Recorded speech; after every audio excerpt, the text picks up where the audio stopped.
Ui, sedapnya teh ais pagi ni. Lagi sedap bila aku cuba rendam Realme C85 ni dekat dalam teh ais. Nampak tak? Jadi kenapa aku sampai rendam phone ni dekat dalam teh ais? Disebabkan dia ada IP rating sampai IP69 Pro, iaitu IP69K, 68 dan juga 66. Tiga IP rating dia gabungkan dan dia dapat rekod Guinness World Record untuk phone yang kalis air celup. Okey. Dan kita minum. Okey, masih lagi teh ais, tak adalah rasa macam teh ais Realme. Dan bila aku keluarkan, nampak tak?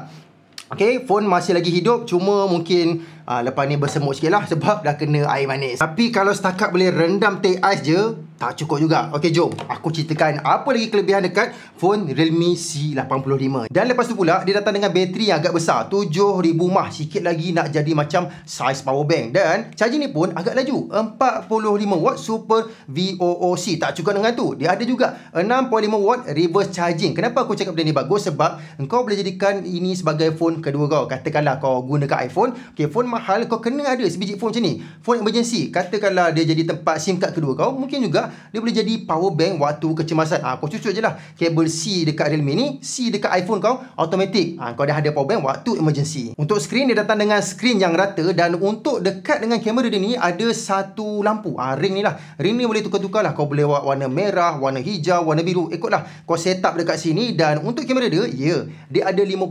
megapiksel AI main kamera. Tapi kalau kau tanya aku terus terang lah, kamera dia ni taklah setanding macam Ricoh Realme GT8 Pro tu. Tapi untuk harga dia yang bawah RM1000 ni, sebenarnya dah agak berbaloi tau. Untuk AI pula adalah beberapa, tapi yang aku nampak yang paling berguna adalah dekat AI outdoor mode dan juga auto call hands free. Okey, benda ni sebenarnya memang sangat berguna untuk orang yang buat kerja-kerja berat lah. Jadi satu soalan yang aku tahu ramai akan tanya aku, bang, sebenarnya siapa yang akan beli phone Realme C85 5G ni? Sejujurnya aku cakap lah, untuk spek dia, bateri besar, lasak kalis air ni, sebenarnya lah orang yang sangat perlukan phone ni adalah contoh macam rider ke, ataupun macam orang yang kerja outdoor kan, kerja yang terdedah dengan hujan, panas kan, dengan basah, tak kisahlah lumpur-lumpur sikit. Sebenarnya phone ni memang sangat sesuai. Sebab apa?